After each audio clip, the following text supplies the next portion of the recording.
জনাব বিচাৰিছো এই মুহূৰ্তত এক গুৰুত্বপূৰ্ণ খবৰ সামগুৰিত পুনৰ সংঘটিত হৈছে চুৰি কাণ্ডৰ ঘটনা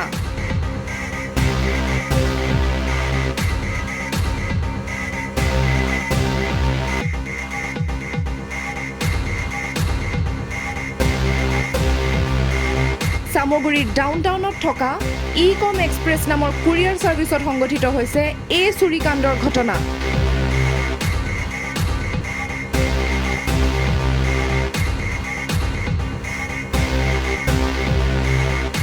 কাৰ্যালয়টোৰ ছাটাৰ ভাঙি প্ৰৱেশ কৰে দুইজনীয়া এটা চুৰৰ দলে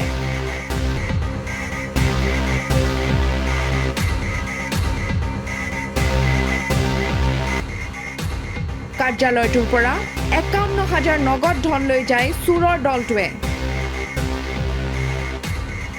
বৰ্তমানেও জানিব পৰা হোৱা নাই কাৰ্যালয়টোৰ পৰা আৰু কি সামগ্ৰী নিছে সমগ্ৰ ঘটনাবন্দী হৈছে CCTV কেমেৰাত